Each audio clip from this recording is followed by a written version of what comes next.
What's going on YouTube? It's your boy Harrison here with another tutorial video. This one is pretty much going to go over just tracking everything out after you already have your instrumental pretty much built on all your tracks to turn it into a song.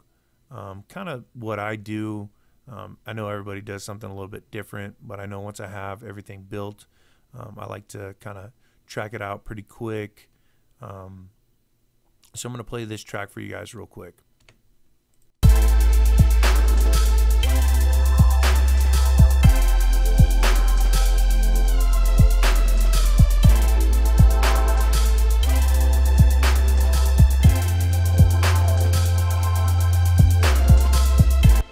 So as you can see, I have everything labeled accordingly to what it is. That way I can tell, you know, what I'm cutting and what I'm kind of adding together. So the first thing that I like to do is click on the first track, hold shift, click on the last track, pull everything over to the main window, drag drop. Sometimes I'll collapse everything down just to make sure that it's all there. Now I'm going to be working into this window right here, so I'm going to go ahead and click this button. That's going to allow me to edit and do everything in here.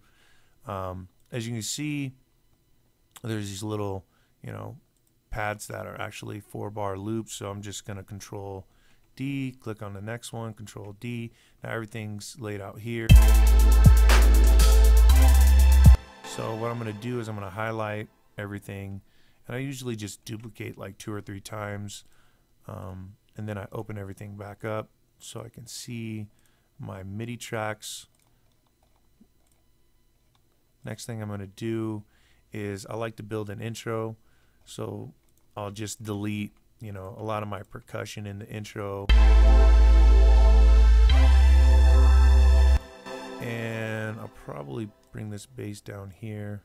I like to keep my bass closest and keep all my, you know, instruments kind of clumped together. So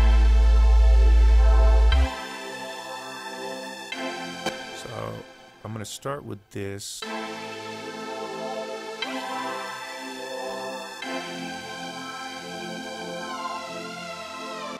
Probably what I'll do is pull the bass back over, Control D, cut that right there.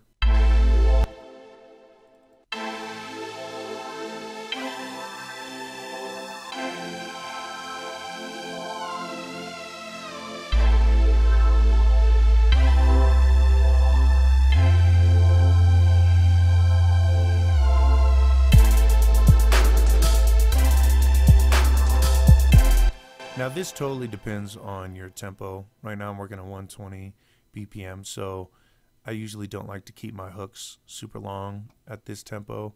So everything sounds good so far. So what I'm going to do, it totally depends on your preference.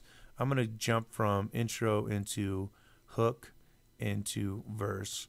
You can always go intro and straight into hook and then into verse. It's just kind of your preference. This way it makes the song just a little bit longer. So now I'm going to figure out what I want to keep and what I want to leave out. I know usually when I have a synth lead, I like to take it out, especially during the hooks or during the verses.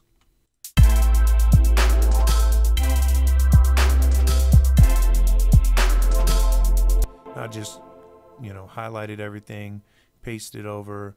Usually I do it 3 times, and then I'll come back up to the top.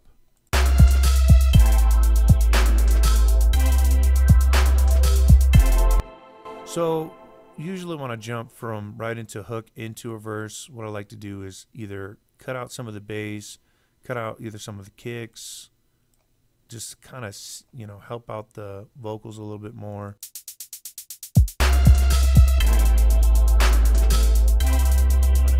I'm going to cut out some of this hi-hat.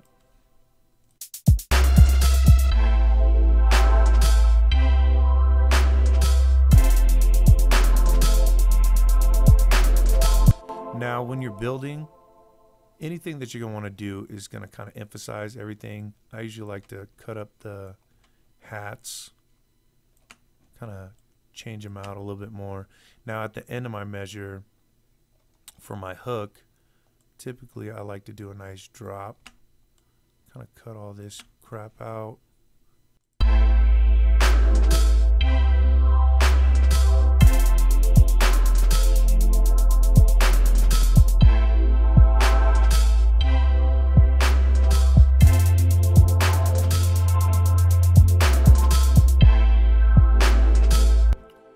So I have a decent start for the first hook. I'm going to go ahead and highlight all the way back into the hook. So I'm going to have all the verse and the hook. I'm just going to hit Control D, paste that over. Now I usually do this again and then again. So that way I see I have right here 1, 2, 3 hooks, or 3 verses, 3 hooks. Last one is going to be my 4th here. And then I usually just trim a lot of this right at the end. Another way you could tell on how long your song is just look at your minutes down here. I know these are your bars, these are your minutes. Try to keep them around 4 minutes. That way they're radio ready. So I'm going to jump into my second verse from the hook.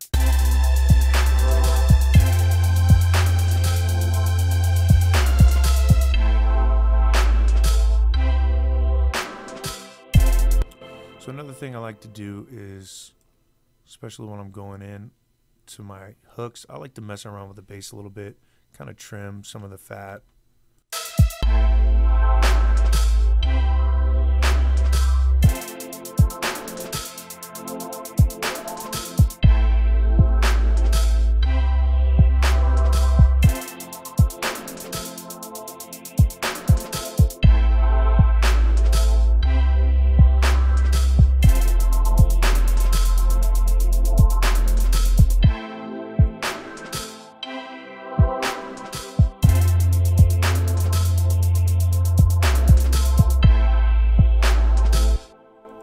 So another thing you can see, if you click onto your MIDI, you can see this bass kind of rolled over. Sometimes I like to let the bass roll over, that way there's a smoother transition, but you might want to do a little bit of trimming, that way it jumps straight into this note.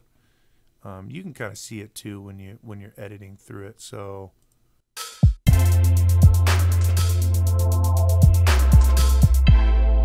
it's all on your preference. You know, cut at will. So whenever you're doing something, you don't want it to be too monotonous. This is where, you know, you kind of want things to kind of change up, and you can just kind of play around whatever you like. Sometimes I like to really, I'm gonna go trim this. Sometimes you see how it went away. You could see what you're moving. I like to keep the low end, especially in the verses. That way you get some good push on your bass.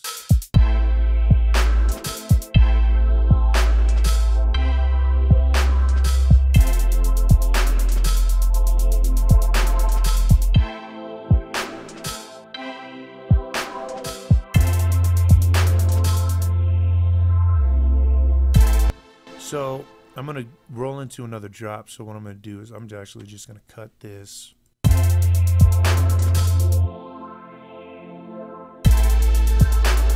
And that kind of gives a nice little drop for, you know, vocals, anything like that. If you're feeling real froggy, just trim up and just listen to it.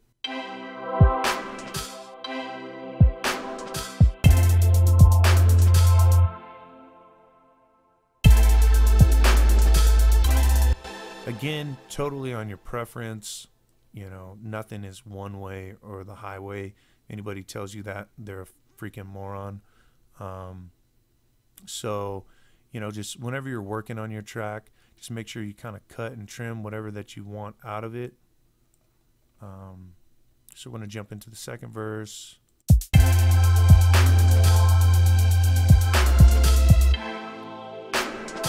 So with this one, it's just like the last one. So what I'm going to do is I'm going to bring the kick back. I'm going to cut out the claps. I'm going to actually cut out some of these hi-hat, open hats.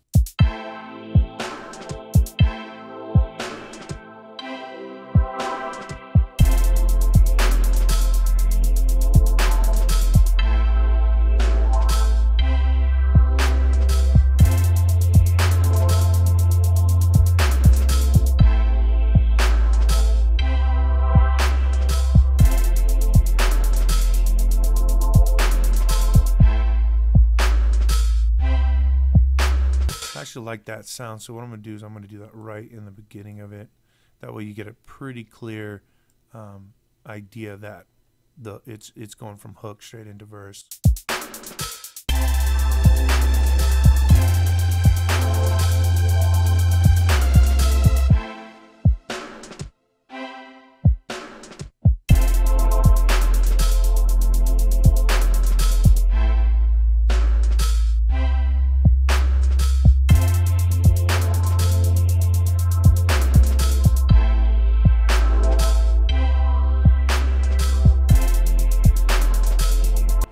Again, probably do something with the bass, cut out a little bit more, trim some of the fat here.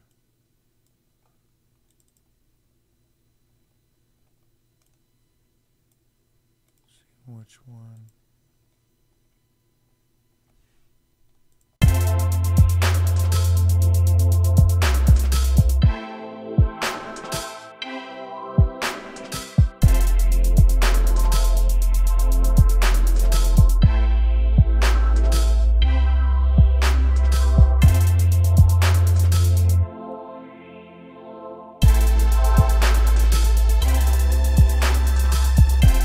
Now for the third verse, you know, sometimes I like to bring the lead back in, kind of hear how that sounds, and usually what I'll do to get rid of the, you know, complete rollover, I'll cut out the bass, leave the claps.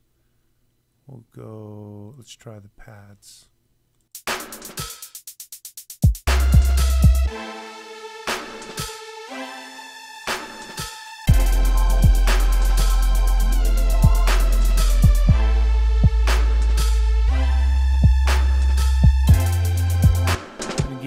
It still kind of sounds like the hook, obviously, because the lead's driving the hook.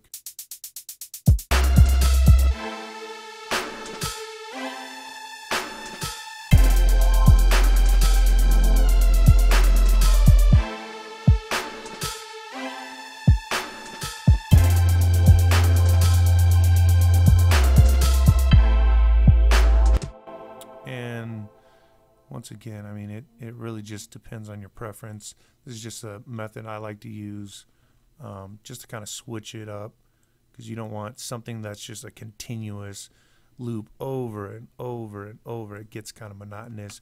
So the cuts and the drops and anything that you do to make a change like that is really going to kind of change the sound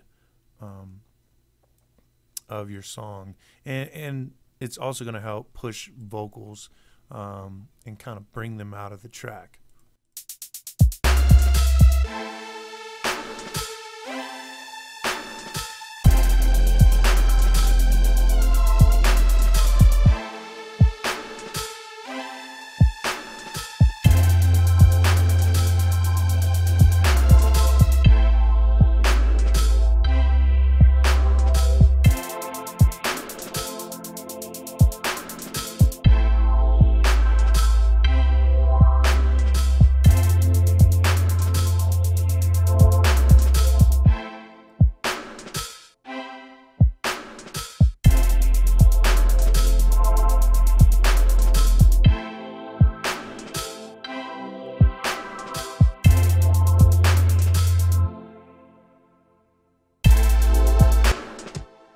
So everything sounds pretty good to me, especially if, you know, you're an underground producer. Maybe you're selling your beats for, you know, $100 to $200 a piece. You know, you can put as much time into a track as possible to make sure it stands out to your artist. But at the same time, you know, you kind of got to give and take, you know, efficiency, you know, workflow. The faster you are at making your tracks and instrumentals, if you're doing hip hop, you know, and you're selling them, I would probably recommend just finding a good pattern to be efficient. So whenever you make your beats, you can kind of get them out a lot quicker. That way you have a bigger catalog to choose from. And then once you kind of get through, you know, how you like to cut everything up, you'll get the rhythm of what you want. So to finish the track, I'm going to go ahead and, you know, copy paste this thing over and drag this out, and now I'm going to just listen to it from the hook into the ending.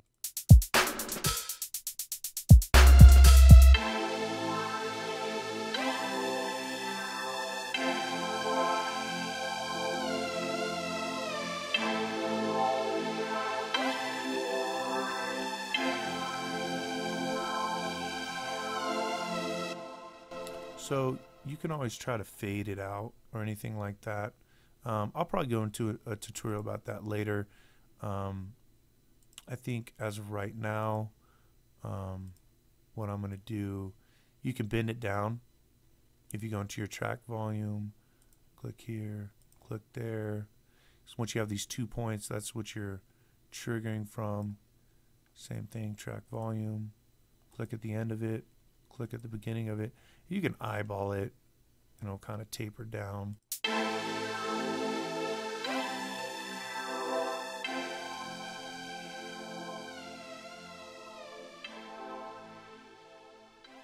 But since since it's jumping in so quick, I want to do it this way. Typically what I like to do is when I bounce everything out, I like to give a little room here at the end. That way there's just enough where it kind of fades out on its own.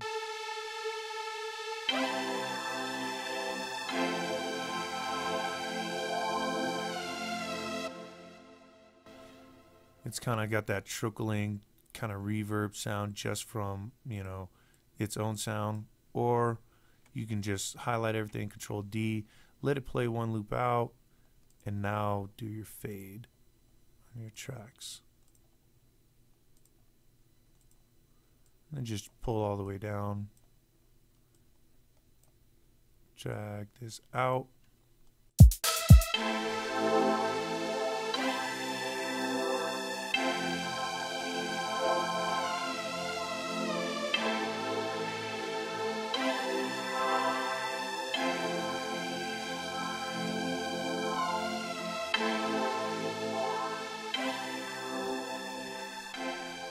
And again, however you want to end your songs is totally on your preference. And then once you have everything done, I'll go into another tutorial later on tracking everything out, exporting to WAV, that little stuff. So once again, it's a tutorial. I got plenty more coming up. If you like the work, just go ahead, check out some of the other videos that I have on here. We do all kinds of things, video work and everything like that. So make sure to like and subscribe to the channel, and thanks for watching.